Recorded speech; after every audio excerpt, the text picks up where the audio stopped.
Welcome back to Two Homers and a Realist. This is a midweek pod before a bye week, and the Sooners can't lose a bye week, or at least I think they can't. I don't know. They got to get creative in how they lose football games. But I'm Steve. Jay. Connor. Lucas. And we got Todd Lisenbee. Hello, everyone. Yeah, thanks for joining us. No really problem. Appreciate Thanks for it. having me. Yeah, this is a real treat. Before we get to a little examination of you and what makes you tick, we got to thank our sponsor, our title sponsor, Dr. Michael Kiehn. Dr. Michael Kiehn, board-certified surgeon specializing in orthopedic sports medicine. For over 20 years, Dr. Kiehn has been serving the greater Oklahoma City area along with western Oklahoma. Not only does this include surgical skills in primarily the knees and shoulders, he is a constant figure on football sidelines throughout Oklahoma high schools and colleges. Dr. Kihn's deep commitment to sports and devotion to his patients proves that he is the man to see with those kind of problems, even though he's an Oklahoma State fan. Thank you, Dr. Kiehn. Well, thank you for joining us today, Todd. We have a lot of ground to cover because you're going to fill us in on everything that's been wrong, why it's been wrong with the Sooners, what's going to make it right, how we're going to get there, and we really appreciate you setting us straight. I was told this was a UCO podcast. Yeah, well, with the way the Broncos are rolling. We made transition to that. Let's go Broncos. Yeah, the Broncos got a big one this week, actually. That's right. In fact, I will tell people that are watching this, I mean, we're listening to this, that OU and OSU both off this weekend. So UCO's got Senior Day 1 p.m. Saturday at Chad Richardson Stadium in Edmond. And if they win, they'll be hosting first round of playoffs, more than likely. That's crazy. First time UCO will be in the D2 playoffs since 2003. And quarterback for Emporia State. 21 years. You know who the quarterback for Emporia State is? Anyone? Brett Favre? I don't know. Gunnar Gundy. Oh! Starting quarterback for Emporia State. So especially if you're an OU fan and you don't get to root against OU or OSU this year, come out and support the Broncos on Saturday. Absolutely support those. Now, I am excited to talk to you guys, though, because it is... What's the language like on this podcast? Does anything go? Anything goes. We try to steer clear of the It's been pretty crappy. Okay. Oh, that's totally fine. Yeah. Crappy is no. We're way beyond crappy.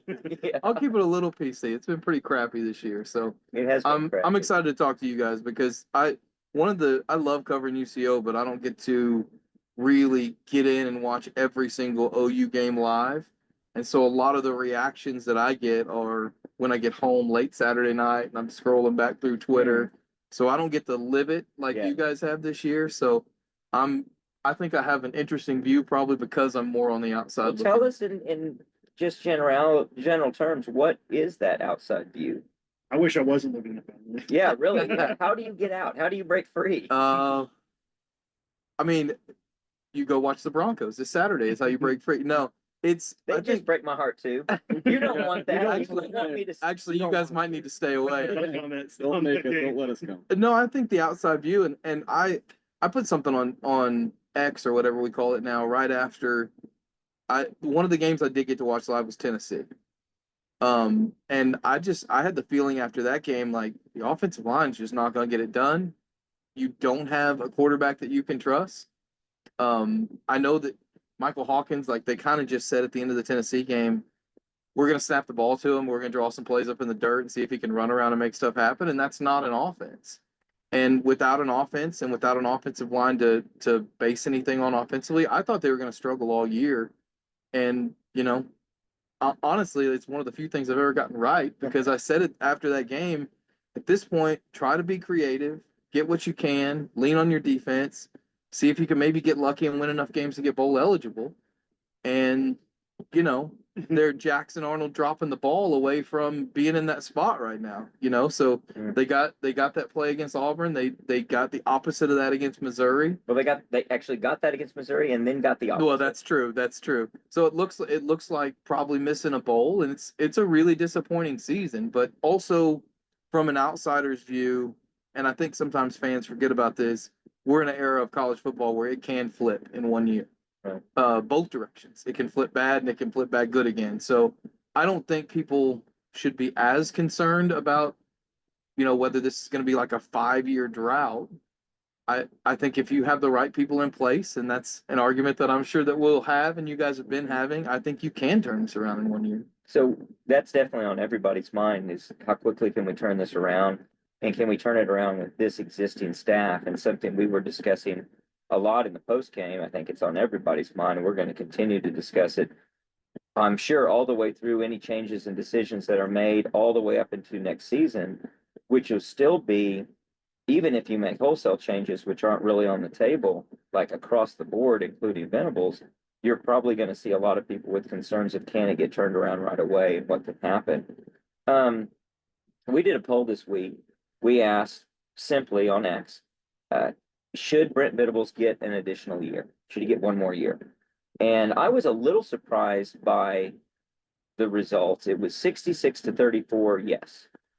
So I actually thought it would be a little bit more generous towards giving him an additional year. We came down, I think, as a group. I wouldn't call it consensus because we have a little different view on it, but all of us were give him another year for different reasons or expect another year. Does that surprise you guys, that result, the 66 to 34, one way or the other? Yeah, that does sound a little high in general. You think it's because we have intelligent listeners that know the buyout's so high that there's no chance he's going to spend that money? I was saying, No, I thought it was high on in the 34. Yeah, the 34% saying no, he doesn't get more. You don't realize how pissed people actually are. Yeah, but that still seems just, Impulsive. yeah. It's a good And word. I did a loose poll with my friends as well, about a group of 10 of us, and mine was closer to about 80% yes, 20% no. And the two no's, and if they're listening to this, there's no offense, no offense to you guys. Call them out. Call them out. They Say their seem, names. they seem a little bit impulsive, and Alex, I love you, buddy, but I'm not on the same page as you on that one. If But Southie's calling you impulsive, I'm pretty impressed. we're not Southie right now. Oh, okay. Yeah, I Alter haven't ego. taken my serum yet. So, no, I think there's an obvious knee-jerk reaction to all of this. So it's hard not to. I mean, we were at the game Saturday, Steve. You go from pure elation 1 minute to, I heard someone say it, and it may have been Eddie on their post game. It's like the second you think you reach rock bottom, you find another level to rock bottom, and that's what it felt like. Because we all talked about it going into the Missouri game. That's a must-win game. It wasn't just to become bowl eligible; it was to feel like you were relevant or moving in the right direction. And you had the game. And you had the game. Well, it And- really and- felt must win too when Drew Pine started. Exactly. Yeah. You got a backup quarterback Yes. starting, and their backup quarterback outplays your golden boy starter. So,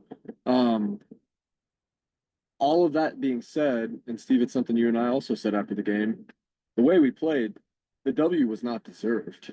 Had we gotten it, I'm not saying I wouldn't have taken it every day of the week. Super Magic, everything else, feed it to me. I'm in a completely different mood. I think the concern is still there on the offense, but a win is a win. I would have taken it. However, that's a game where I feel like we've escaped so many times in the past with Sooner Magic per se, and it goes and works completely the other way this time. So back to the point, it is a knee-jerk reaction, I think, from some people with Brent Venables and everything else. I think there's a lot of other circumstances that have to come into play outside of some blatant mismanagement, in my opinion, which he does have to get better at. But from what he has done with the defense, the turnaround that he's had on that side of the ball, I'm going to cut him a little slack until he's got one more chance to make the right hire. It has to be the right hire on the offensive side of the ball. You could say he's 50-50 right now. I mean, you could say Levy was a good hire.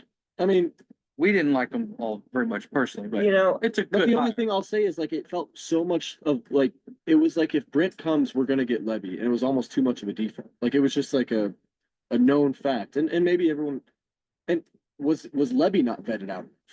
Was Levy just de facto?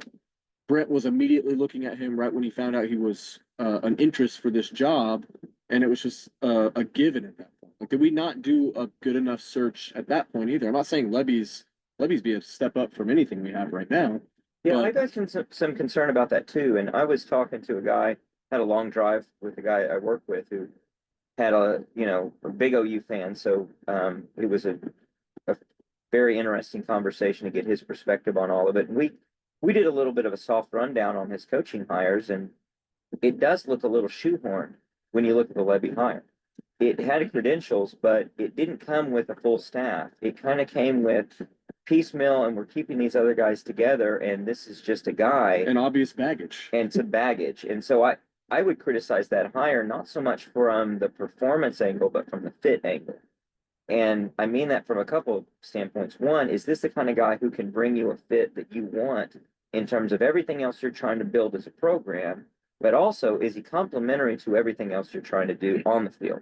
And I don't know if that was really thought through. What do you think that the way the Lincoln departure went down, that it just caused a little bit too much ruckus to necessarily do a national search and a vetting of multiple offensive coordinators? We just kind of had to throw it together. I don't think so. I think that's Is that a cop out? I think it's a cop out. I wouldn't accept that. Just like I wouldn't accept, as I look back a little bit with criticism of the Seth Luttrell hire of What you if can do it national search, guys. what if it was kind of what we're going to allude to later, where we knew we could get a Gabriel with 11? I bet that was a component of it for sure. But keep in mind, that was all in flux with Caleb. It wasn't for sure that we were losing Caleb. We lost Caleb kind of at the Whoa. 11th hour. To us. Maybe they knew Yeah, that. after the OSU I game, didn't Yeah, know yeah. when they he's riding knew back that. with Lincoln in the Tahoe. Yeah, he was instead of probably team bus. he was I don't probably in LA with That's what Lincoln. we heard. They seemed That's what we heard. they seemed pretty surprised from what I've heard That's crazy. inside and outside scoop, that they seemed pretty surprised in it. And when they, if you remember those press releases that they had, they were pretty defensive of, we came to the table and did what we are supposed to do. We lived up to our side and you're choosing to leave. Right? That's how I read between the lines. Yeah, But I wasn't surprised that he left. I think Caleb Williams and his family did a really good job of making everyone be surprised that he left Yeah. that could be. in the way that they handled it. Yeah.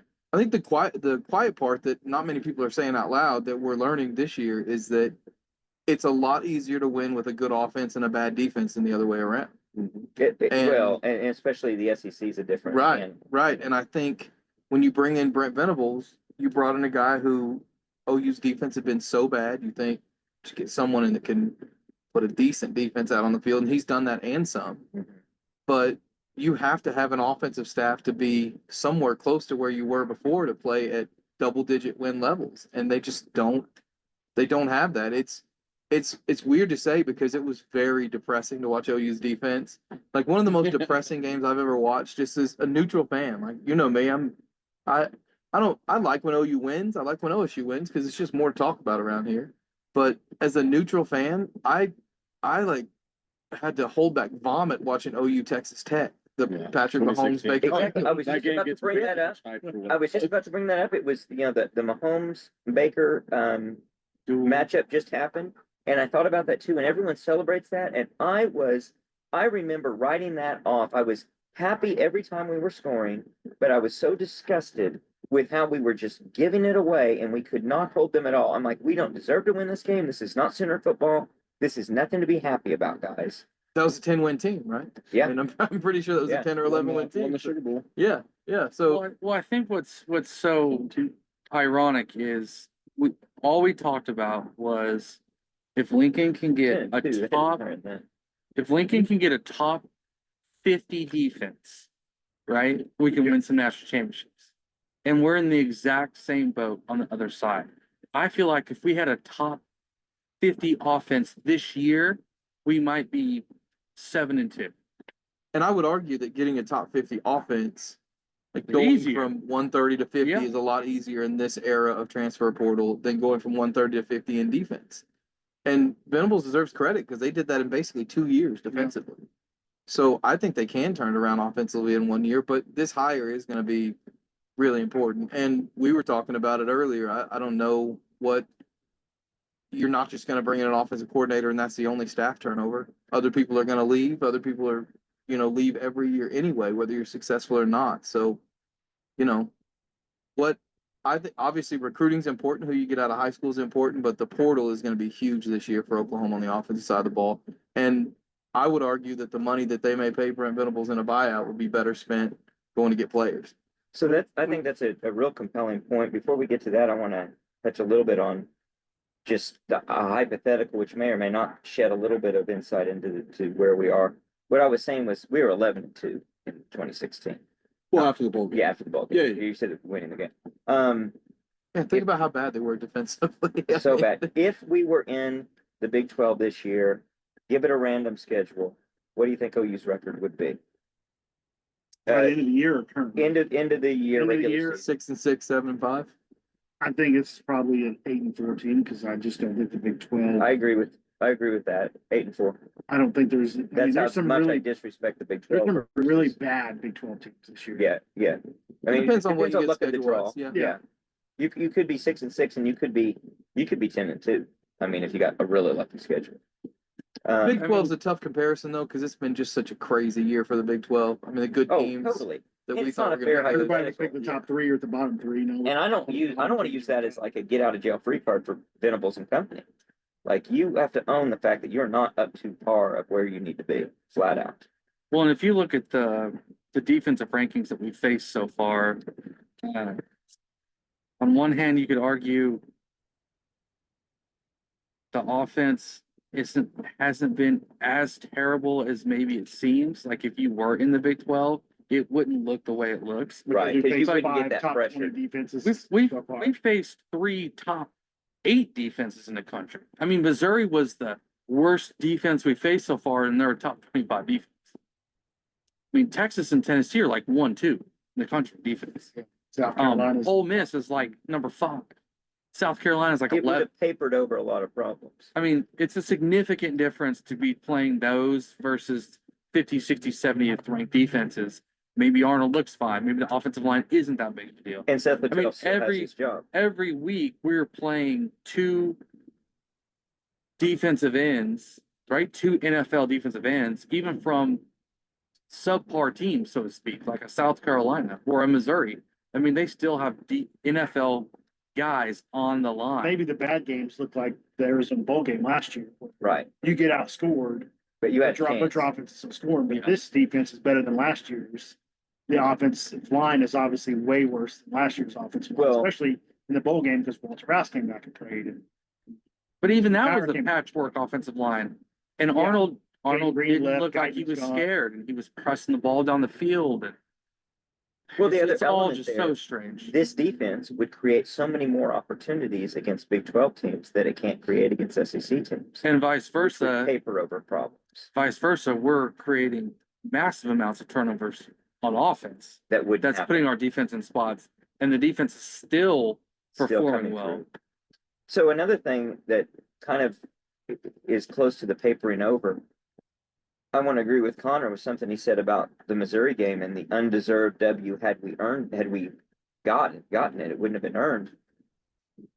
I don't really like that idea of Sooner magic being that we have won a game we shouldn't win. That does not mean you win a game that you're awful. It means that you won a game that you are competitive, you're a good team, but all of a sudden you find yourself down by so much and a miracle comes your way. It's when we're beating OU Nebraska, OU's beating Nebraska, and both are top 5 teams, not we're just absolutely a doormat and somehow we find a way to win a game we shouldn't win. And that's Yeah, Sooner Magic unfortunately should what be- it's become. It should be Roy Williams. Exactly. it's You not know, jumping 96 over- yeah. OU Texas like James Allen. Yeah, Right, that's not exactly. Sooner Yeah, Yeah. you shouldn't need Sooner Magic to beat Auburn. Yeah, you shouldn't. And when you have it, it's like Not this Auburn. it's almost a disgrace to the concept of Sooner Magic Sure. to say you're evoking it for these different I things. would, I would also say, like, you can't go every year. I don't think that this year proves that the SEC has always been head and shoulders above what the Big 12 was. There have been some years where the Big 12, when they had the run of quarterbacks, I think they were just as good as the SEC. And Like before that, they But that definitely was a were. decade. 2000, half ago. 2010 is Right. But with that said, I mean, you could not pick a worse time to come into the SEC. A&M's got a new coach that has been playing pretty well. Texas Sarkisian's killing it down there. Josh Heupel's got Tennessee back from the doldrums. Shane Beamer's out getting all kinds of NFL talent to South Carolina. We know what Georgia is. Alabama just lost Saban, but it's not like their Ole talent went Miss is away. Kiffin doing just very stole well. Kiffin's 8 killing- guys from the yeah. SEC team. So, And yeah. and by the way, Eli Drinkwitz he's NIL. They're getting some guys at Missouri, and he's done a pretty good job. I And mean, Vanderbilt decided to have their best season Right. in 80 years. right? I mean, it's a Not that we and- played them, Oh, but and we didn't even mention Mark Stoops has Kentucky getting close to double-digit wins. You know, so it's the worst. should have had a And if couple they against had an some of these- offense as well, Yeah. they'd be a completely different story in the SEC as well. Yeah. They would have beat Georgia. They'd have a couple of more Definitely marquee. so. I mean, We didn't even they've got mention one of the best LSU. wins in the Yeah. SEC. Yeah, another national title contender. I mean, right the only here. team that's really down is Florida, and Right. they've And they got a almost freshman won a quarterback that game. knows what he's doing. And yeah, They almost well, beat Georgia if with a Flag, 13 quarterback. yeah, Flagway could have stayed healthy, they would have won, might have won that football game. Yeah, So it isn't a good time, and you're right. But one of the knocks against the SEC for years was they were very top heavy, and they're not top heavy. They're just, it's amazing. It is phenomenal But how good that's this the league is. NIL. NIL is portal, in a the piece portal. of it, and a lack of a true dominant team. Well, and that's but it's willing to ironic play. is because it's going to be we all were talking about how great everyone's been talking about how great the 12-team playoff is and everything else when in fact it's going to be detrimental to some of the best teams in the nation like Oh, we've for talked sure. about who are not going to be in the playoff because they've been cannibalized in this elite conference. Which is why the SEC wants an extra bid and they want to move it to 14. I mean, this year is the best argument for that. Yeah, and if I were the SEC, I I would think be that- angling long term for let's trim the league down instead of a 14-team playoff. Let's keep it at 12, and let's get some of these people out of this level of football, and let's make it a league, 2-conference league or 3-conference league or something. I have a feeling the playoffs will bear out I think a so lot too. of what we've seen. I think so too. Now we mentioned NIL, so let's circle back to I think what a really good point you bring up, Todd, when you say if we have $44 million to spend, where should we spend it? Where is it best well spent? There's an argument that you go and strategically use that to build a roster so good any decent coaching can win. Now you still have to go get the coaching, but you don't have to make a change at the top because I don't think anybody looks at Brent Venables and says, this is John Blake. This is not a guy who's dysfunctional. This might not be a guy who can lead Oklahoma to championships. That remains to be seen, but he's not a bad coach.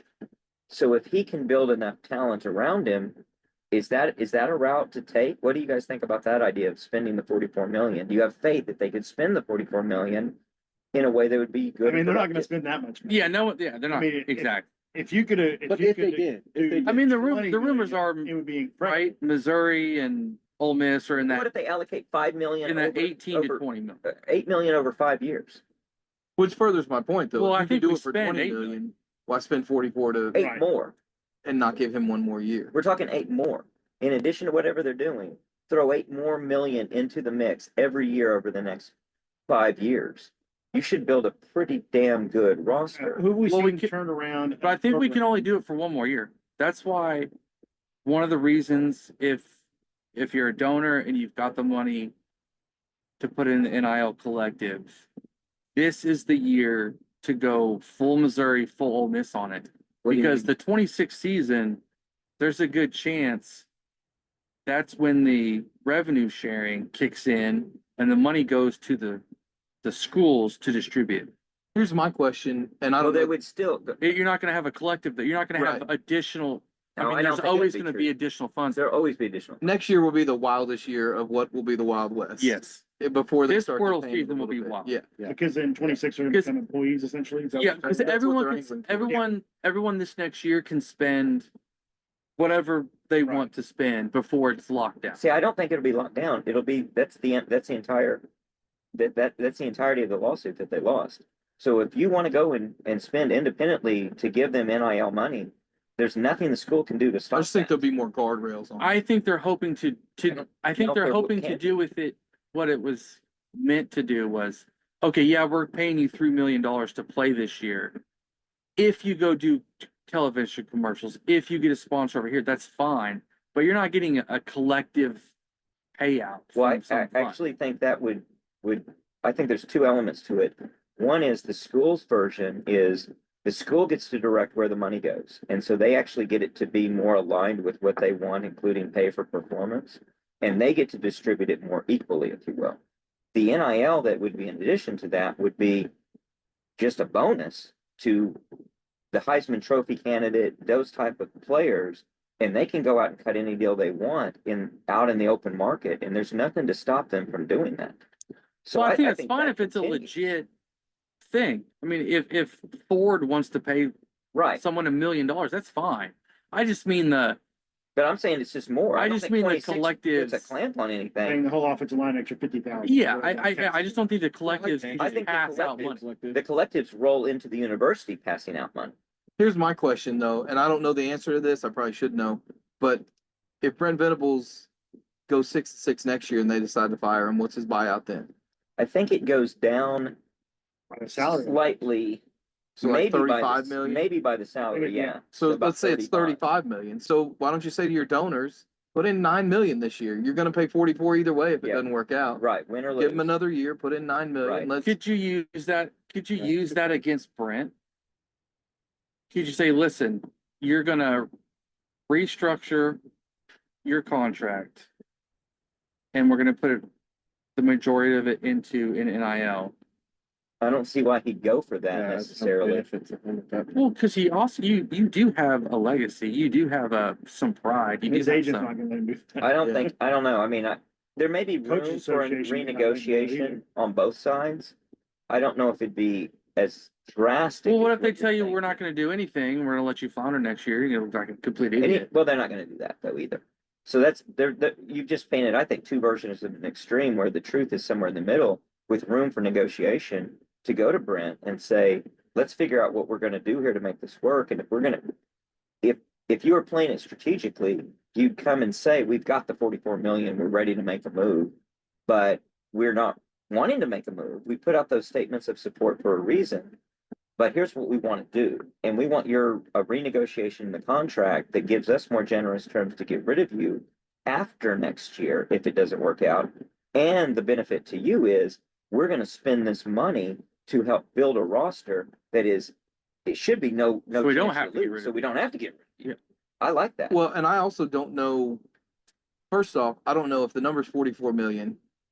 Are 10 people paying that or 5 people? I don't know how that works. I don't Yeah. know if one donor's writing a $44 million check, but I get from what Joe Harris said at the meeting, whatever the board meeting or the Board of Regents meeting, what Harris said and what Castiglione said, they wouldn't say that if big money donors didn't like Brent Venables. Right. And I think they like the guy and they want it to work. So I think you go to them and say, let's pump a little more money in this Let's year. make it And if work. it doesn't work and we have to cut it off next year, then you write that big check. Well, that's where I worry about the strategic guidance and vision they're getting from the top across the board.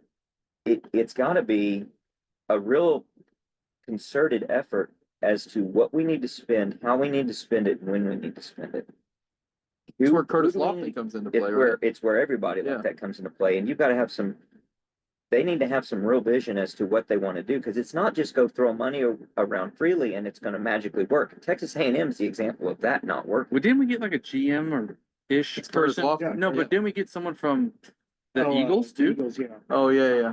He's more of Rosenstein. like a fund, I think a money man. Well, they brought him in because they're expecting that when this does become an employee situation and they can decide how they're going to allocate their money based on performance of players that they want to bring in and the ones that are currently on the team, he's going to essentially be their what do you call Like it? player personnel management Yeah, or something? essentially. Yeah, I The think issue that's right. now is like, so legitimate question, if you're a transfer portal offensive lineman, why do you want to come to OU over Georgia? You know, if you're $1 million guy, Right. or if you're a $2 million quarterback, why do you want to come to OU over, Well, that you gets know, to, I LSU think, or something? I'm going to use that as an introduction to the offensive coordinator conversation, because to answer that, you've got to have a full scale reason you can win and belief that you can win. That's got to start with the offensive coordinator. So, Jay, what do you think the offensive coordinator situation looks like? I mean, same few names been passed around, it seems like, between everybody, and I don't know if that's happen chance or That's a new one. is that not a word? Happenstance. Happenstance. Not a- I blame Irregardless. I'm going with irregardless. That's Anyways. actually a word. Happen chance. I love that. Happenstance. Vocabulary. I mean, a popular one is Dan Mullen. Is that what I you said? personally liked it last year instead of Seth, and I'm on the record. So if this works out well in the future, just look back at Pull the Shut tape. up, 15 Jay. months ago. Pull the tape. My picture the best. Pulling me off my game now. There's Arbuckle is a popular name from Washington State. Big fan of his wilderness. Yeah, it's Yeah. a great It's one. wonderful. Come feed the animals. My only deal Fit with right him is he's a very run and gun, fast tempo. I mean, he's out Air of the raid. leech tree. Yeah, he's very much that kind. What are some others? Right. Spavital. Well, the hard part Right. about it is, so whoever you're going to hire as offensive coordinator, your first order of business has to be who is OU going to bring back? Who's going to go in the portal? The obvious first question is Jackson Arnold. Like, are your quarterbacks, one or both of them, going to go in the portal? Offensive line wise, who's going to go in the portal? Who do you think you can build around? And then once you know that, then I think you have a better idea of what direction you want to go with the offense. Is it going to be a wholesale? You bring in someone like the Signetti guy, the coach at Indiana, brought in like 7 of his players. You know, is it going to be that type of deal? Are you going to bring in? It was like 14. Yeah, right. But I think 7 to start on offense or okay. something Yeah. like that. But are you going to do that offensively? Is someone going to bring in a roster with them, I or don't are you think going to so. build around your current roster? And if that's the case, it's hard for us to know because we don't know who's staying and going. I mean, do you Well, and care they how many don't offensive necessarily- linemen off the squad disappear? I mean, I don't think all of them are terrible, and I think some of them could be serviceable in a different system, perhaps. But Plus young guys that we've just seen a glimpse of that show a lot of talent and promise. Yeah. Highly recruited guys. I would guess there's a lot of guys out there coaching offense, especially offensive line, who would salivate at some of these, at the guys that are on. Well, that's been on some the of roster our right now. that's been some of our disdain this season, right? Is even with backups and injured players, they're not. You don't have a bunch of the 120th ranked. guy over here just dropped his Yeah. bottle like he's Jackson Arnold against Missouri. Ouch! Whoa! Too soon. Too soon. You got kind of small hands. No, even with backups, you're not the 120th ranked talented offensive line, right? Or at quarterback, or at wide receiver, even with your backups. So that's been disappointing. And like you said, maybe a coach from a smaller school is looking at our offensive line, being like, I remember dreaming to be able to recruit these kids to come to our school. Yeah. Like, why is it not working? What's the disconnect overall?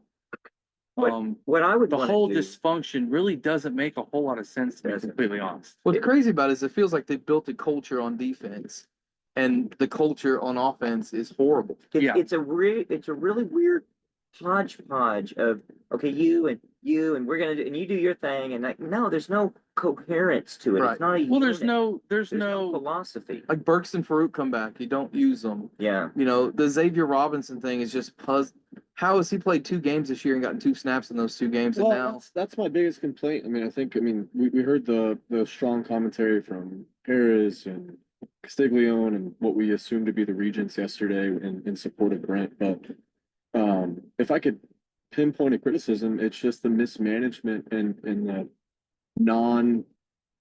non-managerial aspect that he brings to the team week in and week out. it's just There's- on one side. I know, but that to me shows a strong. You've been here for your 3rd season. Shows a strong level of complacency to be a CEO, to be the CEO of the team, to be the person who's running and operating the entire team and not just a unit of. Zach Alley seems like he has his shit together. Mhm. Like that is the whole reason Brent did what he did the first 2 years. Brent built his system up the way he wanted it done, was super hands-on, and then said, I'm going to bring a guy in that I can trust to run the system that I had put in place. That seems like it's done. You need to go full tilt the other way at this point. I mean, if there's a person that I don't need to watch after or look after during games, it's Zach Alley and the defensive personnel. Well, that's Seemingly so. and that's where you want a guy like a Lincoln Riley, and I don't mean necessarily from a small program who's sort of an unknown, but you want a guy you can believe in across the board. You want that guy who says, wow, I've looked at your talent level. I look at who you've got, and I'm ready to make this work. And the only question becomes what you're doing, because I'm assuming there's a track record of success. what you're doing wherever you are, does it translate to SEC level of football? There's a worry that you get a guy out at East Carolina or somewhere else where it works there, North Texas, and it doesn't work in SEC football. That's why I'm full Dan Mullen for me. And that may be the move. Like, and that may be Dan Mullen's step back into the head coaching world if that's something that he really wants. It's like, this is the logical 1 or 2 years that I need to spend back in the world of college football to get reintroduced to go be a head coach somewhere else in a low-grade Big Ten school, something like that. So, I don't know. I don't think there's any babysitting at all that would have to go on with Dan Mullen. And that's what concerns me. That's what concerns me with some of these smaller school guys. I'm not saying like Tulane looks great, like, but the Washington State guy, it's Washington State. That worries me. I mean, And it's Tulane. Power It's 5 Tulane, conference. Power two, We talked about earlier, they're playing Power Oregon two State team. twice next year. Yeah. No, but really, you're talking about Dan Mullen, who, right, SEC head coach, Heisman Trophy quarterback coach, 2-time national champion. And then the other names that are thrown out there: Washington State OC, Tulane OC, Baylor OC, Texas State head coach. it would be crazy. It's But just this like, also goes to what we were talking about. If you think Jackson Arnold's leaving, then the Tulane OC has a little more juice because maybe he can bring the quarterback with him. And he's a member of Mensa. And you may say, like, well, does Tulane translate to SEC? Diego Pavi is killing it at Vanderbilt. He was at New Mexico State, right? I mean, And so Tulane's already lost on this field, so he can come in and lose some more games. Yeah, it definitely can. I think it's part of the interview process of one, asking the guy how it translates, and two, as an expert in football, which Brent Venables should be, looking at it and saying, yes, I can see how this will work. Well, I can Because see- if anything I know, it's SEC defense, and I know this would be a hard defense, a hard offense to defend. Yeah, and that's going to be an important part to lean on, right? Like, we can all speculate from a fan perspective of what we want and like the big names we want or who we want in there. I want exactly to happen what is what you said. I want Brent to be able to sit down and be like, this fits, well, not only complements what I'm running on defense, this fits what I saw all this season from an SEC defense perspective for our offense. That's what Bob Stoops hired when he hired Mike Leach. He hired the most difficult defense Exactly. to defend against. So we also have, Venables got to game plan and watch film on crack because we played too much. True. So he might have watched that film and been really impressed with Mm-hmm. what they dialed up. Now, we played them well, but that doesn't mean that you don't think that what they were trying to do was something that was difficult for you or you would want to use going forward.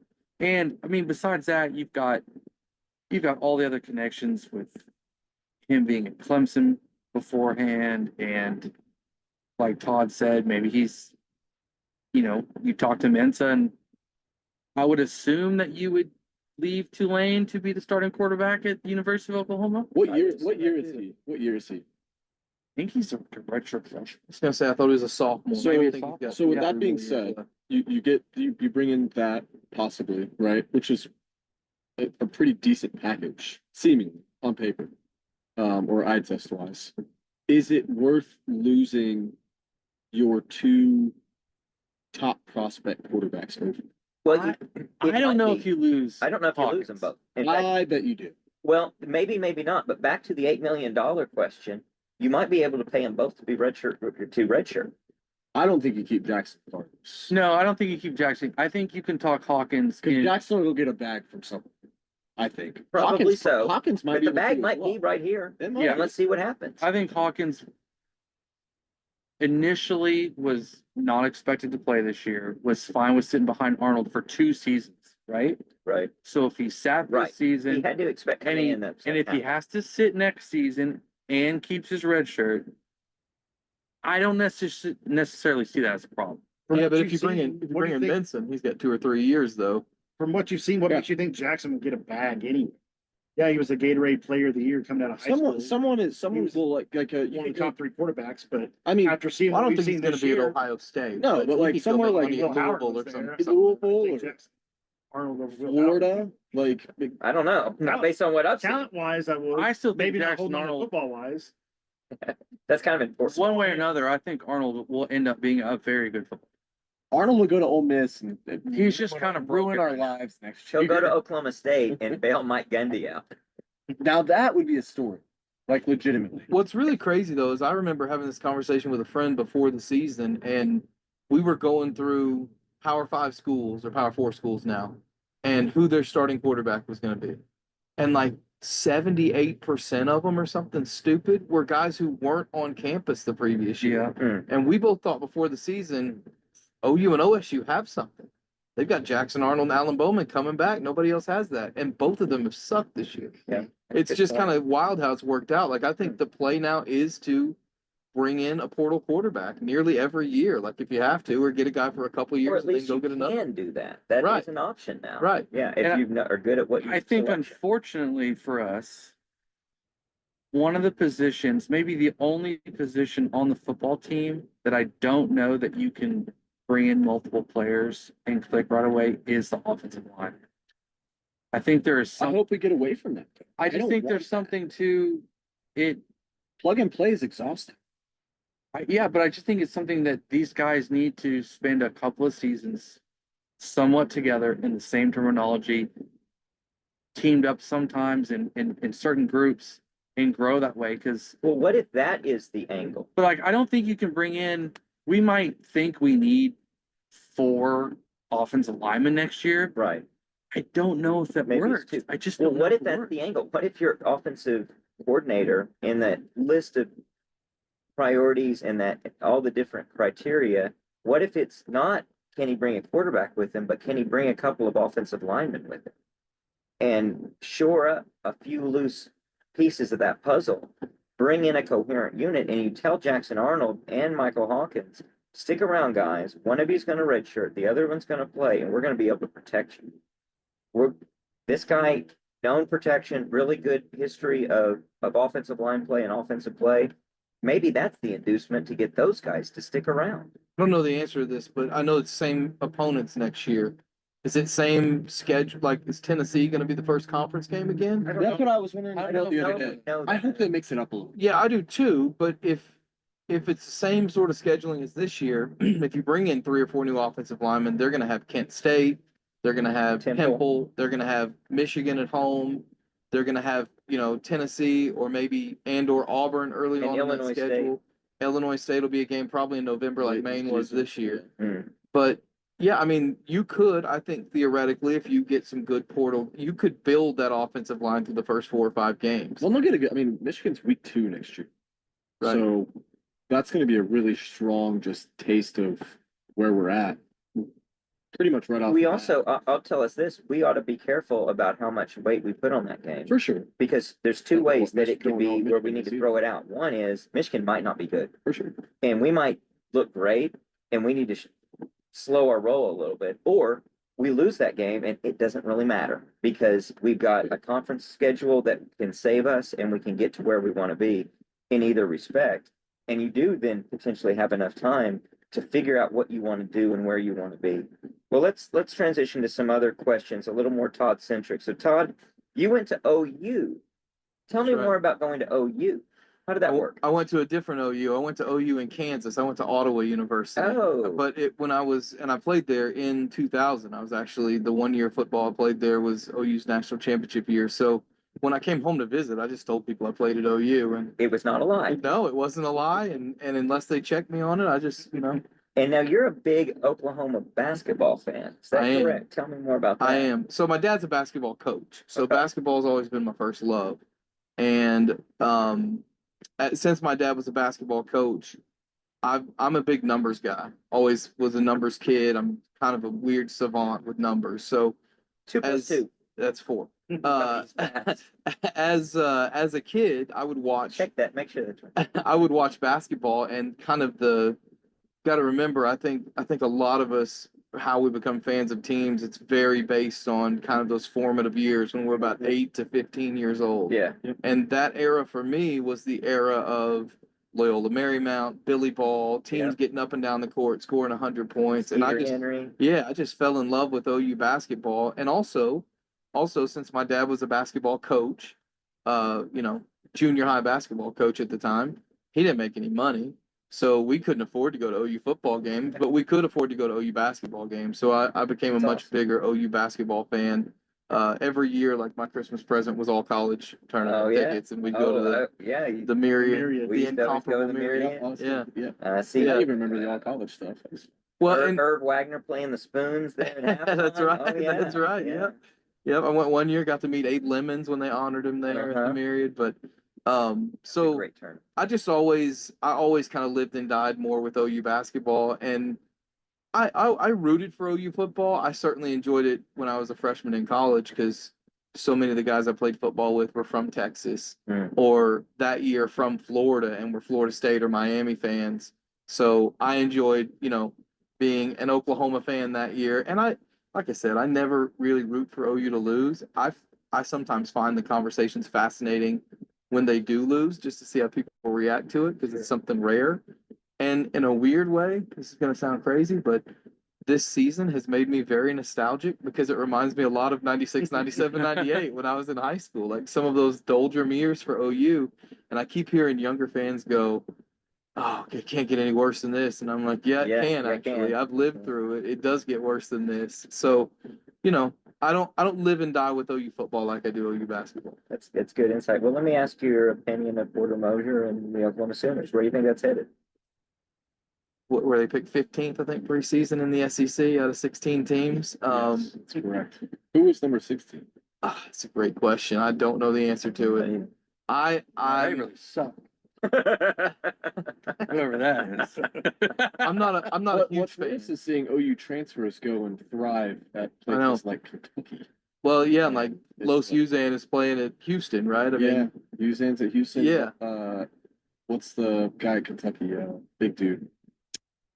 Played last night, tore it up. Anyways. Yeah, well, my deal with Porter Moser is I think Brent Venables is a little bit in the same vibe is you've got guys who their whole concept of how to build a program is with culture.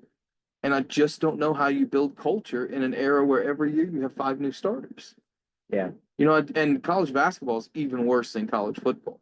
Well, that's half your team. Yeah, you lose 80% of your scoring almost every year just because guys, OU's not going to be that end of the road spot for the best players. Well, and that's where I criticize the philosophy behind, and Capel had this a little bit, where you're not figuring out where you are in the pecking order of teams and figure out where you're going to actually get guys that are going to be productive. It's great to think someday we want to be in the upper echelon competing with the blue bloods. You can't just assume you're going to get there.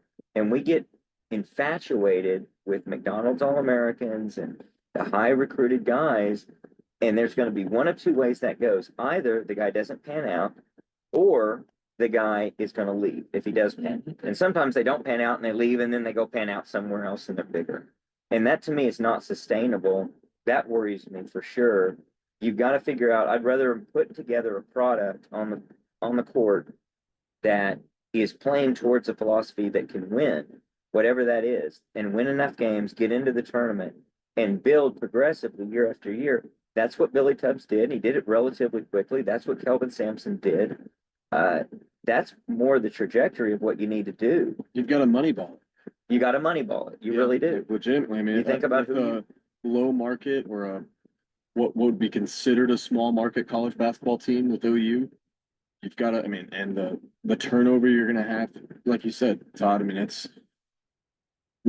Steve as well. We've gotten to a point where we're not an end of the line team where anymore. I mean, I think you had a window of opportunity there, being a big name university, but with what basketball's turned into and the opportunities that kids have to leave, whether it's 1 year and done going to the NBA or one good year at a decent college like OU and then going to a Kentucky or going to a Houston, you've got to find those players year in and year out. That's like, all right, like we know we're going to have holes in the ship that we got to plug. Who's the right guy to fit the system? And it's not necessarily the biggest guy, the biggest name. And yeah, those guys help. Like scoring in college is a big commodity relative to, some of the lower level scores in the NBA. But I mean, I don't know, it's a weird time. I think Porter may have got a little bit of a short end of the stick because I think at some place like Loyola, you could have gotten who's at Loyola, right? Yeah, Loyola. Yeah, Chicago. Chicago. Yeah. Sister Jean still kicking. You probably yeah. She may be kind Maybe a of, weekend at Bernie's she- situation. she- Somebody to take a pulse. she may be the Antichrist. You probably could build a lot off of culture just because of what that team is. And then you get to a position where you do well in your conference and you get to the tournament and everything kind of starts happening where that culture has led to this massive kind of vibrant upshoot into what you need to happen in the tournament. And with OU, like that's not going to be the case. Like you need culture, but you need talent and guys who are going to do the right thing, like you said, Steve, within a system and a philosophy. Well, that know you're where trying to implement. where you are. You're not at Loyola, and I think that's a criticism against a lot of these guys that come in to this level of competition. You see it with Smart when he had his chance at Texas. It is different to win and occasionally get to the tournament and be celebrated at these smaller schools versus win in the toughest conferences. And the Big 12 was the toughest basketball conference for a number of years and maybe still is. And the SEC is right up there with them. Just like in the football conversation, you got to be able to win at this level and win consistently. And I look back at guys that if you want to build a roster and build a core program around them, go find the diamonds in the rough like Ryan Miner and Ernie Abercrombie. Yeah. Get a guy who's going to put eye black on and get his lunch pail and go to work. And then you build from that to get the guys that end up being really big superstars for you. But you're not going to probably land that in year one. And if you do, fine, but don't count on that. You got to build it around a core that you can really make sustainable. And I really worry that it's just not sustainable. So I'm very much a go big or go home guy with basketball. This would either fail tremendously or it'd be great. But my thought is just have a plan to go and just go in the portal and get some of those mid-major guys that just can shoot it. Yeah. Get the Jack Golke at Oakland. Yeah. UCO had a kid last year named Jaden Wells. He's at UT Arlington now, averaging about 18 a game early this season. Just a 3-point shooter. He's not a great defender. Just get a bunch of shooters. Well, if you live on, if you live on it, you're going to Yeah. live on it and you're going to die on it. And hopefully more times than not, you can live on it because these guys can go and shoot the lights out of the building more times than not. I mean, you look back at that, even we had Ryan Spangler, but go back and look at that 2015 team. We had so many, I mean, between Cousins and Heald, Woodard, Heald could get to the rim, but like a lot of shooters on that team. Yeah. Ryan Spangler cleaned up. And if Tanner Groves had 4 shooters around him, Tanner Groves could have played a semblance of that role. Definitely not to the level that Spangler did, but to your point, I think Yeah. you I gotta love have that you gotta idea. have something. Like you have to have a plan. Yeah. That's the thing. It's just like You got to have a plan. You got to have a plan, and You're not going to out athlete guys at OU. and you're not gonna turn over the roster year in and year out and be able to produce. So you got a guy like Steph Curry at Davidson. How does he not end up at a Kentucky? Which nowadays he probably would. Now he would Because the transfer situation Or it'd be is one and completely done. different now, where it's just, bam, you go to a big school. Yeah, he'd be one Have and a great done. year But and done. yeah, but I love the idea of let's go find the guys who are, again, it's a Moneyball approach. The guy who's doing great at these small colleges and say, would you like to play Right, in the and- biggest leagues? And not the 6'8" slasher that shoots right. at 25%. Uh-huh. Go get the guy who's a little, go get the white kid that stands in the corner and does nothing but shoot threes, and then put a couple other guys around him that can also shoot, and have 7, 8 guys that can shoot the ball. And that's a philosophy. That's a design versus what it seems like just plug and play. And oh, that guy who looks great, let's put him in here. Where's he going to fit? Well, Porter's whole thing is they run. He's always been a guy, and I do UCO basketball, and Bob Hoffman, who's legendary coach around here. The joke on Hoffman is he's got more plays than Shakespeare. And Porter Moser's kind of that way too. Like he runs all these sets. I think in this era, you just got to just go get some players that can just roll the ball out and Move score. and shoot. Yeah. Move I and like shoot. that. I like that. And you may lose a game 110-98. If it works though, it's gonna fill Lloyd Noble Yeah. or whatever new stadium they're playing in. Well, and that's the thing it did last year. Like I went to 2 games last year, 2 marquee games, and one against Texas, one against Texas Tech. And OU was kind of at that point in the season where they were fringe. Like I think we might be good, but I'm not sure. And we won a game, and we can go up against this big opponent and pull out a big win. And I paid, my daughter was dying to go, wouldn't shut up about it. I paid like $90 Oh, Wow, a ticket for Texas Tech. that's ridiculous. I sat in amazing seats. Yeah, that's ridiculous. I sat in amazing seats, but I was like, the fact that you can pull in $90 a ticket on a third party market at Lloyd Noble, like it doesn't take a lot to get the fan There was a base season ticket? wanting to go to. You remember that game we went to was it Moses' first year against Florida? right. And Florida was like, 12th or 13th in the country, and they came in and we beat them. Right around And, Christmas. and it right? was like, man, this dude's awesome. This could be a great team. And then they just fizzle. I mean, once They you get into lost Big 12 like play, 8 of their last 10 games. Yeah, That's once you been get Big that's 12 been one of play, my knocks. it gets difficult. He every year fades. Yeah. He Lon Kruger did that too at the end. fades Though. every 100%. time. But I mean, look at Trey Young's here. Yeah. and for sure, and even worse, I think Porter every year starts strong, fades, starts strong, fades. So we've got our doubts. I've got my doubts about Porter. We'll see where that develops. Big year for him this We'll year. get It Todd is- back it on is for the everything. basketball season. Yeah. This may be the make or break year for him. Yeah, I think it is. Like it's a Kenny make or break Baranchek's year great, for though. next year. Yeah. I think Oh, they, yeah. they are legitimate Final Four Number caliber 10, team. right? I think they're at 10, yeah. I love what they're doing. I love to see OU win at everything that they do like that. I think that's wonderful.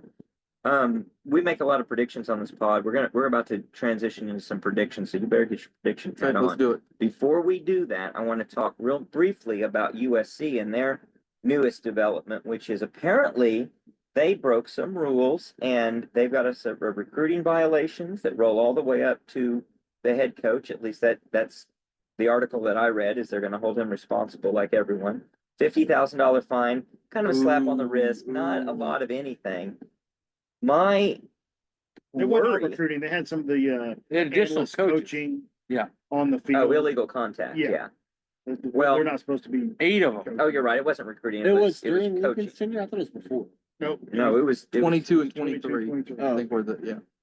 So my concern there is, does this allow them to get out of the contract and with him and not have to pay the buyout? And I'm not sure I care one way or the other. What I really want in my evil mind is I want USC to be stuck with Lincoln Riley for a long time. I don't want him to get $80 million or $90 million or whatever it is. I'd rather him not get that and get fired, but I'd rather them just be stuck with him for a while. But it's kind of interesting. I wonder if this triggers something in that contract where now it's a cause of dismissal so that they don't have to pay it. I mean, is that a big enough of a mistake It doesn't in the matter. writing? And it could be From what I've read, Could be it's not, on. it won't trigger anything. No. It won't. It won't, but I mean, if it keeps happening, it could. You know, I don't know. I not knowing the contract, I don't know. But if I were a lawyer trying to get rid of him, I'd look really hard Yeah. and try to sharpen my pencil to see if I could make that the happen. problem is the agents are so far ahead of the game right now. They know that people are going to be doing that, and they make sure that these contracts are ironclad. I mean, Right. I was gonna say, there would have to be something way more egregious than that Yeah. to trigger the. It's probably listed as like You'd level think. 1 violation, level 2 violation, whatever. Shit, And this Lincoln doesn't may qualify want. as that. Yeah, he may come and say, Guys, yeah, you know what? like, I think what else it do is. I need to I don't do? know. It'd be kind of interesting, but it's an interesting development for them. Somebody else who's struggling, obviously, and it parallels the OU situation, obviously, for so many different reasons. It makes it interesting. Brian Kelly killed a guy and they didn't fire him. Yeah. I mean, Brian Kelly did kill- he killed Like, the kid. yeah, it's horrible. So, So- they could be so lucky, right? I mean, exactly. the Browns are doing the same thing with Deshaun Watson. Yes. I think they're like, hey, obviously, like we don't want to see him get taken to court because it's not great publicity, but also we can get out of the contract. They put up a pop-up Yeah. stand outside the stadium, Deshaun, we heard those massages right outside the right stadium. outside. It says it's all just vanilla. It's Like, kind of like in those free Super Bowl tickets where they give it to all the known felons and they show they up did and that they in bust them all. Washington. Yeah, that was great. Well, let's talk about some predictions, but before that, I think you have some trivia for us. Yeah, so we actually went before and walked over to Campus Corner and had dinner. We walked by Boyd and Elm, which I'll do a little self publicity here, a little shameless plug. I've got a video out called Born in a Barber Shop where I kind of do the history of the I was first going to ask ever. you about that. Yeah, the first ever OU football team. And I told you guys, like, hey, they played right there on the corner of Boyd and Elm. There's a lot of cool, interesting trivia about that first team and how you can still kind of see where it was in Norman today. So in that same vein, I'll give you guys a little trivia question. It'd be hard for you to get what city, but if you can get what state, maybe we can work to what city. OU's first out of state, back then it would have been out of territory road game was where? I would say Kansas would be I'm the gonna guess state. Little Rock, Arkansas. Any guesses from you guys? They don't know their states, so Sir, simmer down. Out of territory. Yeah, so not in the Oklahoma territory. who became a state in 1907? That'll be a later trivia question. New Mexico. I'll throw out Louisiana. You got it. It was Kansas. Now, can you guess the town in Kansas that they played their first ever out of territory road game? In 1898, Topeka. Oh, South. yeah, I think it was closer. Wichita. Even further south than that. Yeah, like right across the border. When the roads get good? Derby. Cali. Arc City. Arc City. Arc City. Yeah. First ever out of territory road game was for OU against Arc City. Did we win? Yes, they did. They won that game. I believe it was 5-0. Back then, touchdowns were worth 5, right? And then the extra point made it 6. I believe they won 5-0. So a little fun. And I'm actually working on a video that hopefully I can have. It's just so busy right now. I did not know touchdowns were 5. I Yeah. didn't know that either. Yeah, they were actually 4 in the first years of football, and then they moved up to 5, and then eventually to 6. We just so So when are you- they going to 9 later? Like a still. lot about some of the sports. When I you tell you see- what, when it'd make the math a lot easier if it was 5. Yeah. When you see like a game was 11-5, it wasn't usually a field goal and a safety. It was usually a touchdown with a missed extra point. But Great trivia. And the Art- goalposts were in the front of the end zone back That's right, then, too. that's right. They missed them. they were also playing in bogs usually, like so it was a little tougher to You kick. might be kicking out of Yeah, mud. yeah. So Arc City has a really interesting tie to OU football history. It's the hometown of Benny Owen. And Benny Owen actually played for the Arc City town team, the Tigers they were called. And Benny Owen actually didn't play in that game in 1898 because at the time when OU played him, Benny Owen was playing at KU, played for Fielding Yost at KU. But he would come Hurry back up, in the Yost. off season and he would play for the town team. And he Nice. played baseball for the Arc City town team as well. So the first ever team that OU played out of territory technically was a team that Benny Owen played on. When he had 2 arms. Yeah, when he had 2 arms. That's right. That's right. There's also, if you ever go to Arc City, and this is part of, done a lot of research on it. I've never been into the actual city. I drive by the, It's not much. yeah, yeah. But it was a railroad depot, which is why it was an easy stop to play for Yeah, they OU. used to take railroad car everywhere. Yep. Yeah. When you go to Arc City, if you go through downtown, there's a spot, I think it's 117 South Summit Street in Arc City. There's a building there that is the original building of what was called back then the Royal Cafe. And the Royal Cafe, when Benny Owen first came to OU in 1905, back then you couldn't live on a coach's salary. So he would coach OU football and they'd go back home to Arc City and he ran the Royal Cafe, and that building is still there in downtown Arc City, the That's awesome. building that Benny Owen Wow. ran the restaurant out of. So yeah, there's a little fun trivia for you. Awesome, rich That's trivia. awesome. You can Really barely live appreciate off that. coaching salaries now. Yeah, I mean, yeah. It's- Yeah, right. it's, Yeah, his buyout was a little different. a burger and fries. Yeah. Not much has changed. Wow, man. Well, that's some awesome trivia. Very, very good trivia, Todd. Appreciate that. I saw Venables at Olive Garden yesterday. Was he working? Yeah. Bussing tables? Bussing tables. Was he doing a good job?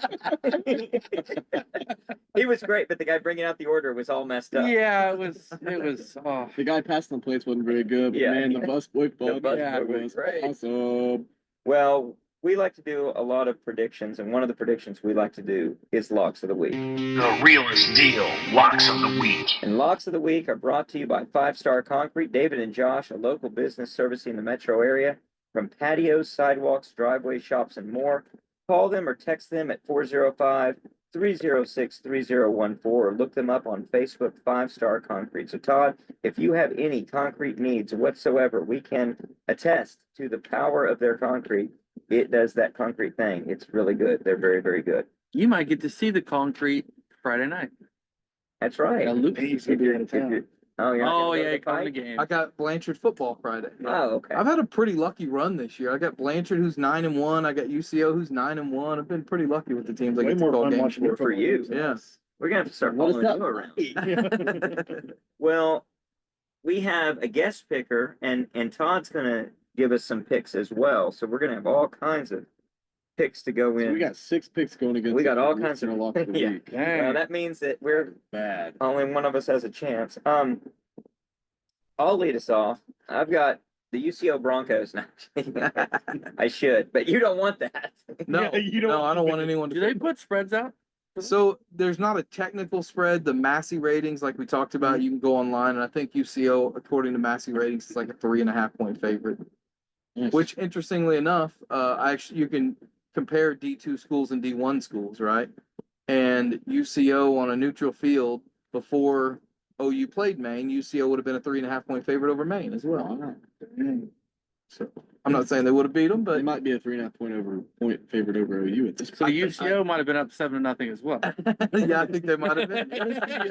What is the turnout to the UCO The games? biggest one this year was Langston in week 1 because Langston's got such a big alumni base in Oklahoma City. It's not as good as it probably should be, and the argument has always been, well, get better and the fans will show up, and they've gotten better this year. So Saturday should be interesting. Senior day, OU and OSU not playing.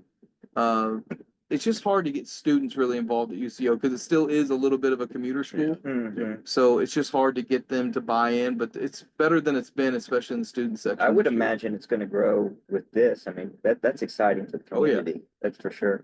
Well, let's give a little recap of where we stand. So last week I was 2-1 yet again. Connor 1-2, Lucas 2-1, Jay 1-2. It happens to the best of us. Come on, man. You've been on a run too, hadn't you? Our Yeah. listener was 2-1. Well, running down the entire season, I'm 13-20, 39%.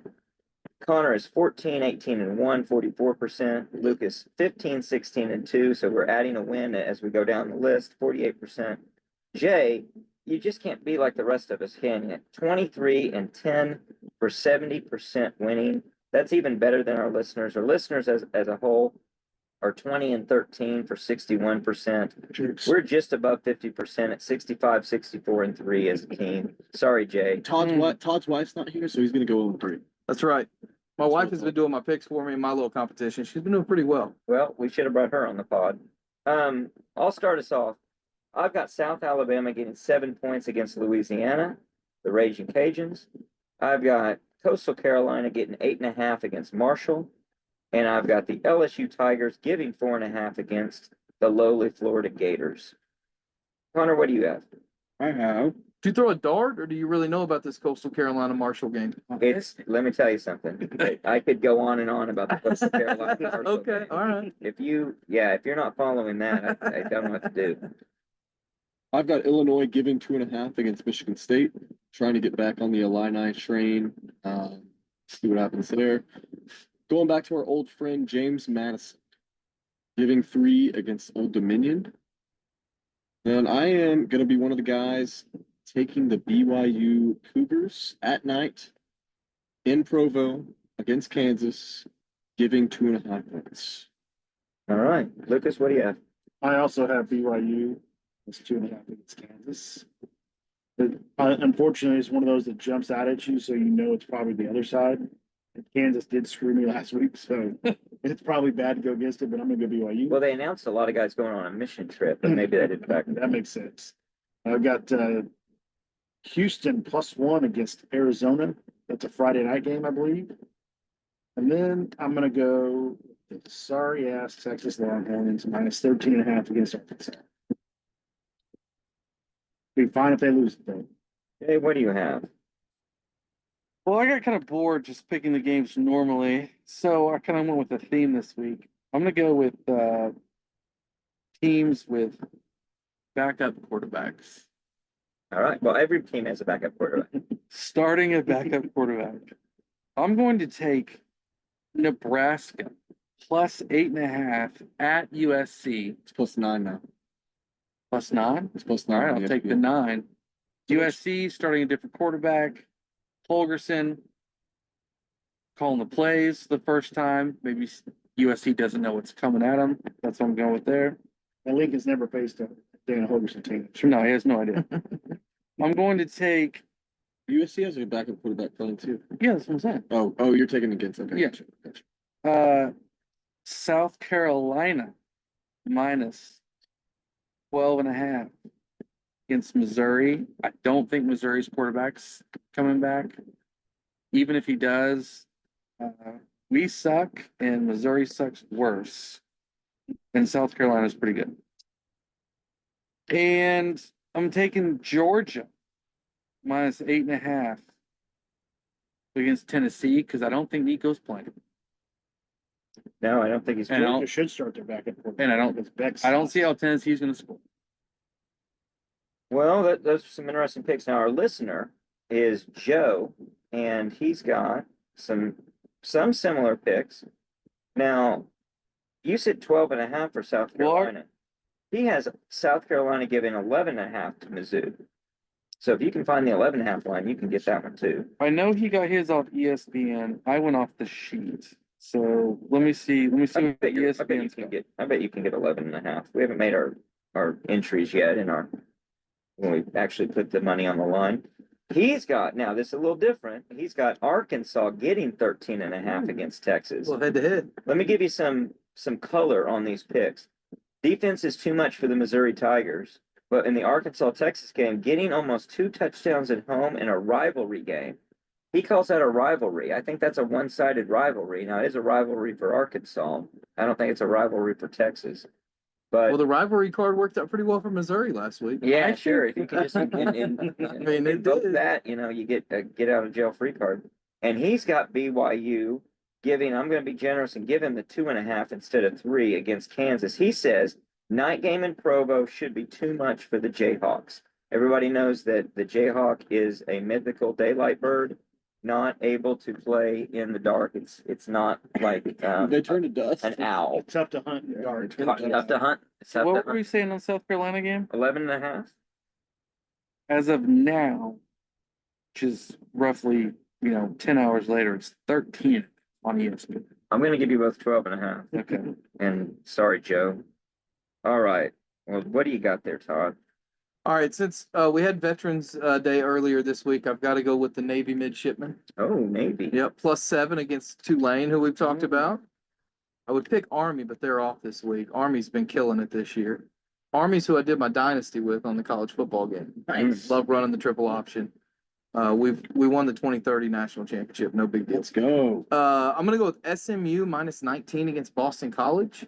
I like that game. I've been big on the Mustangs all year. I think SMU is a program that is ready to explode. I picked him In the once and I won't ACC. pick him again. Boston College quarterback hitting the portal. Castellanos? Yep. Is he? Tom Brenneman already called the game with Castellanos, didn't he, last week? Did you see that? No. You know the story behind that, right? Tom Brenneman, he's the baseball announcer that got in trouble for saying something wrong, and he called the Nick Castellanos home run. And his first game back calling football, of course, Boston College's quarterback is named Castellanos, so he had to call it all day long. Oh, wow. And then my final game, I'm gonna go with the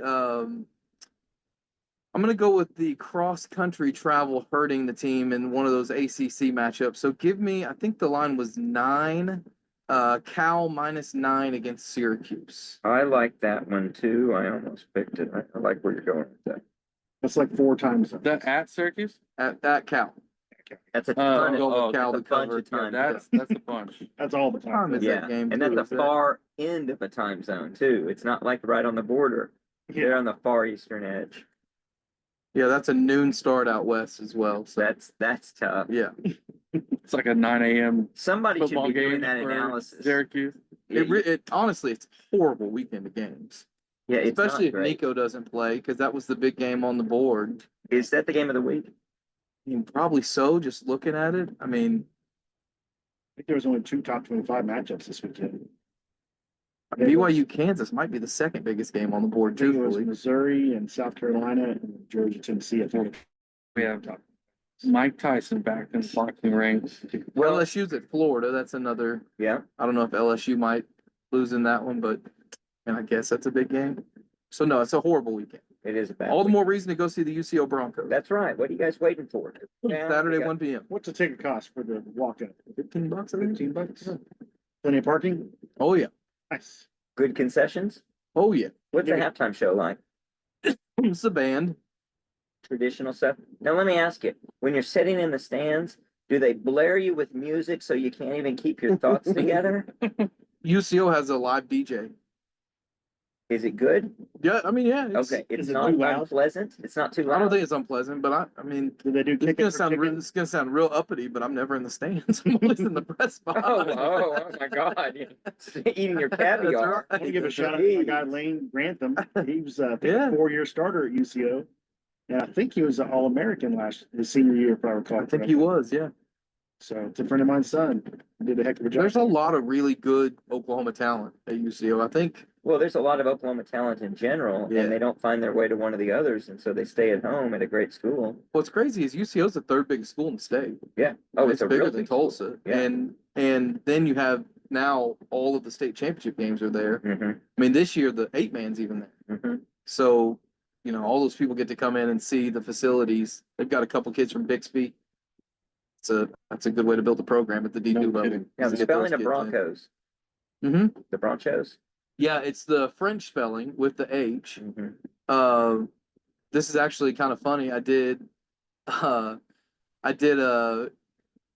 Friday, Saturday doubleheader where I called Blanchard game on Friday night and they played Bethany.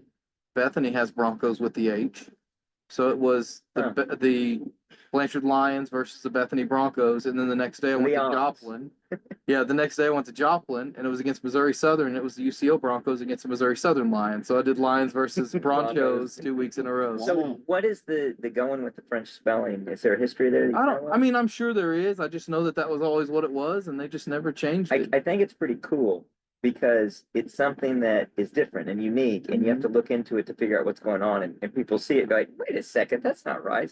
Actually, that's correct. I'll give you, this is a very random Oklahoma fact for you guys. And I'm all about this, as you probably figured out, but Muskogee is the Ruffers. And Muskogee got a trademark on the name Ruffer. They named it after a dog that was like their little mascot at the oil derricks, and they called him Ruffer. And so they became the Ruffers.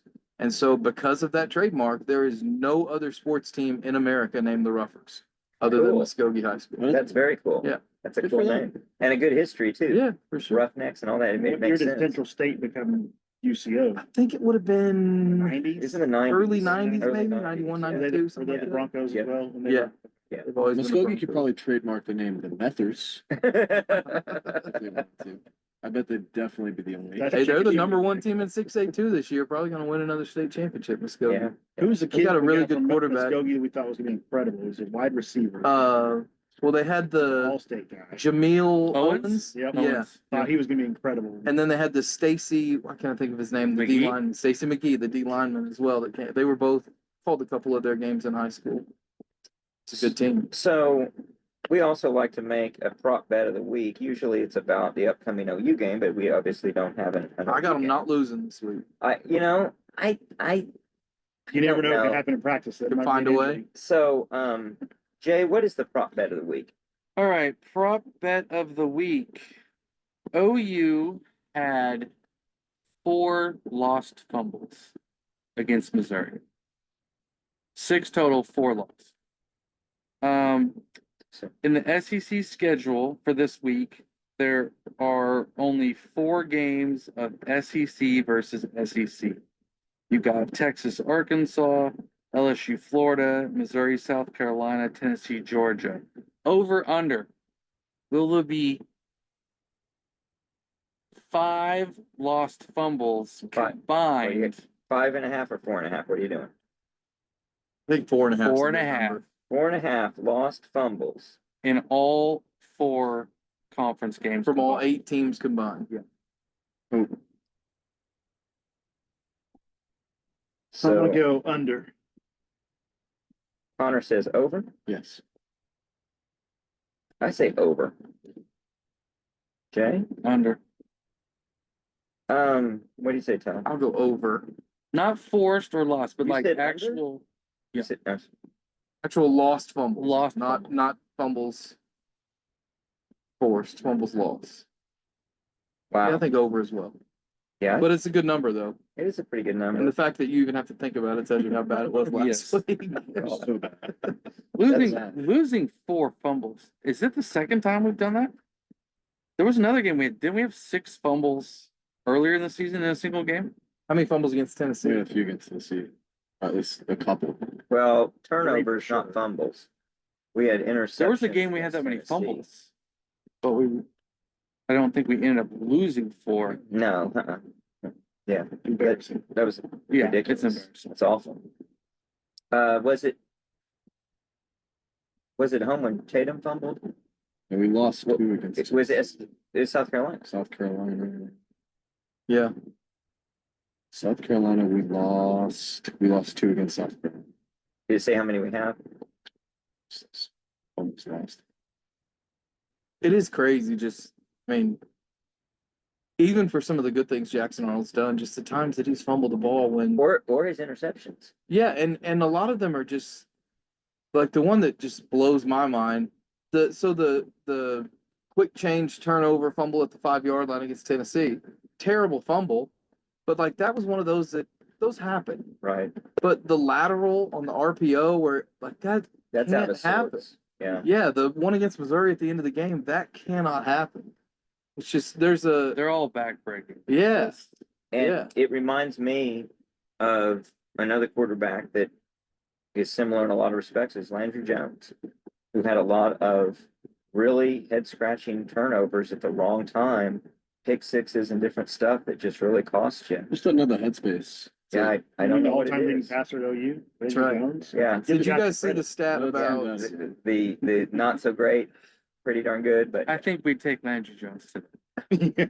I would definitely would. did you guys see the stat about of all the turnovers that wait a second. Not with this. Landry runs backwards Jones with this offensive line? No. He was decisive on getting rid of the ball Yeah, he got rid of the ball. later in his career. Later in his career. Yeah. Into the other Anyway, teams. did you see the stat? I can't remember. I think it was like 2 minutes and 10 seconds. So every turnover that OU has forced Yeah, defensively this That was year, insane. Yeah, that within 2 minutes and 10 seconds, they've either Turned turned it back over or missed a field goal. With one exception, and that was Kip Lewis's pick 6. where they didn't give him So- a chance. Right. They didn't have where they didn't have a chance. Yeah. No, outside of that one, no No, touchdowns. there's 2. Huh? There's 2. Billy Bowman's. No, they gave it back We gave it back and gave it. Oh, okay. Gave it back. within 2 minutes. Well, we scored a touchdown off of it, Yeah. so we didn't give up a Right, but what I'm score. saying is then within 2 minutes of game time, The other OU team either scored. OU Gotcha. either fumbled it back or missed a field goal themselves. Okay. We did Yeah. give it back. Billy scored with 2 Yeah, minutes. Billy left. scored 2 minutes. Yeah. And we fumbled with a minute. Yeah. Yeah. Okay. Gave it back in Or that 50 sense. seconds. Right. Yeah. Didn't Right. give it back. Give it back. We did get the points out of it, but yeah. Yeah. So that's kind of an asterisk. In the Auburn game, though, after the Kip Lewis pick We 6, held them. there was no fumble or missed field goal for the rest of that game. But in every Yeah, the other other team in did every score. other game when OU has forced a turnover within like 2 minutes and 10 Gotcha. seconds, Gotcha. they've either turned it back over or missed a field goal. Well, that's So not good. I'm just That's saying. even, it's so almost, Kind of bad. it almost feels impossible. Like I mean, unbelievable. Yeah. no, it's the exact opposite. And this is what is the biggest indictment is the one thing that Brent Venables has said from his first day on campus, complimentary football. And that is so opposite of complimentary football. Oh, I mean, it's crazy. It's the exact opposite of complimentary. And I mean, so with this defense, if you just hold on to the ball and score on a couple drives a game, you can win. And at the same time, that's not the coach's fault. All those turnovers we're talking about. well, especially fumbles. Fumbles are relatively random occurrences. They're just not something you can Well, you can't say a pick. do much for. Fault either. Picks are worse statistically, so they're something a quarterback can actually do, but a fumble is just something that sort of just happens. Some interceptions are just things that happen, but a lot of times that's No, schematically it's not the coach. or no. Well, it can be if you Play design could be. play design You stack and Stack a couple receivers. choices are one on top of making. I don't know about the coaches other. as Go much high, as it's tipped, it's the an quarterback. interception. Like you're Quarterback putting them in a either throws position or to do doesn't stuff. throw it. You don't have to throw an interception Well, because You the may play put it- design. I don't know. You can. There's more legitimate criticism for an interception than a fumble. I would say across the board, including coaching. for Skeen. I get what you're saying, that it's on the quarterback. You threw the ball. I But guarantee you every interception Brady threw was Brady's fault. yeah, but that's just because Brady was Brady. And, No, it's just their fault. Well, I got one last question for us to close on. Who's going to win the big boxing matchup this Friday? Who do I want to win or who's gonna win? I want both answers. It's rigged. Jake Paul's gonna win. I live in a world where it's not rigged and Tyson's out for blood. And I hope, okay, not hope. Jake Paul is injured slightly How about humiliated? and injured slightly. Like the prime. I would take a heavy injury. So Connor, your Tyson's gonna win, but it's rigged. It's No, you think rigged. Paul's gonna win The because heavy- it's rigged. Injured. Paul thinks Okay, which Connor part? thinks Which Paul's part? gonna win and it's rigged. Which You- part makes you think it's rigged? If Tyson wins or Paul wins? All this, both. It's rigged. But you think How many Mike? rounds is it? I'm not sure.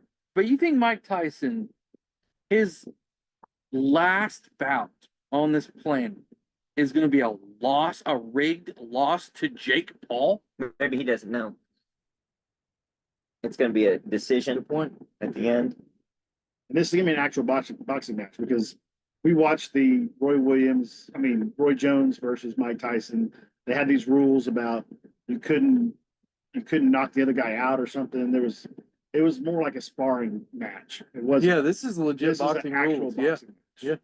So I'm rooting for Tyson. I hope he destroys. So, 100%. so I'm are you absolutely picking rooting Tyson, for Lucas? I'm gonna pick Tyson.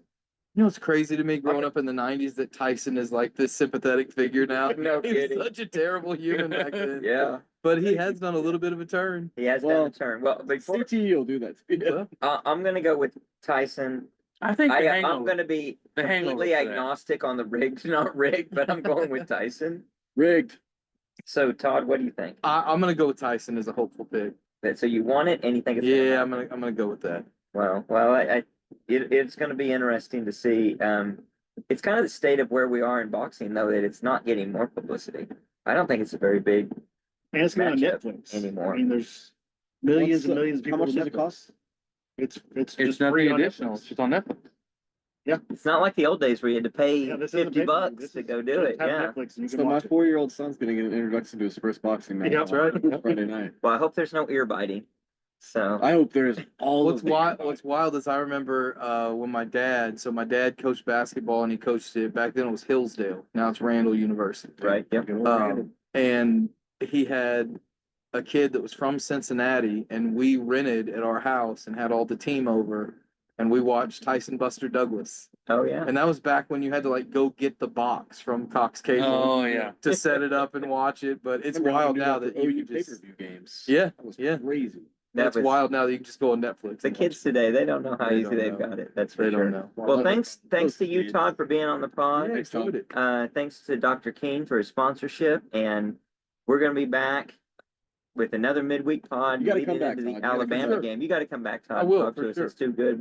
We'll come back definitely in the off season where you don't have as busy a schedule, and we'll sit down and strategize with the new offensive coordinator that we'll know by then and how it's going to be. Oh, I need to glory get you guys days. to Arc City with me, and we'll go on a Let's Sooner do it. history tour. That Let's would do be it. great. We do videos and everything. Let's we go to do it. all the spots. Nobody else is doing that. We Let's can do it. do that. I'm gonna throw this in about OC. Do it. If it's Dan Mullen, Okay. you can get him right away. Which in the That's a good time point. in the That's a good point. timeline of Recruiting. keeping current players, Signing day. portals, signing day, everything would be super huge. If it is someone that we haven't mentioned and they happen to be in the playoffs, or what if Tulane wins out, Boise has a misstep, Tulane wins out, now you're waiting for the playoffs to Yeah. maybe get your offensive coordinator in. Good point. I wonder how much that weighs into. It's got to weigh into it, right? I mean, Dan Mullen can land on the ground, can evaluate what he's got, can start. Everybody's doing their recruiting to say, Jackson, you need to stay. Michael, you need to stay. Yeah. I Maybe think bring there's something Dak to it. Prescott along with him. Why has Dan He's Mullen out for the not? season. Why is Dan Mullen not taking any other jobs? I think he got a good buyout. I think that's part of it. He was He's waiting just- for this I one. think he's been chilling. Yeah, I think so. He's on TV. He's got a good gig. No, I know he has a good gig. I'm just saying, like, And I That- think that's he's a a little legitimate rough question. around the edges when it comes to people getting along with him. I don't think a lot of people just really like He's the guy. kind at of a times. douche, Here's but we kind of need But him. he's our We need douche. more He's our douche. douches. I agree with your point. Want As someone who someone over the wants Red Sox. chaos, what I hope happens is that they do get the Tulane guy and that their quarterback sits out of the playoffs. Oh, Because that would make no, some big waves if that happens. There's no way. That I would mean- scare me if a guy sits out of the playoffs. I don't know if I want that guy. I don't think know if I love that. I don't think it's crazy to think that stuff might happen soon. I don't know. Sitting out of the playoff.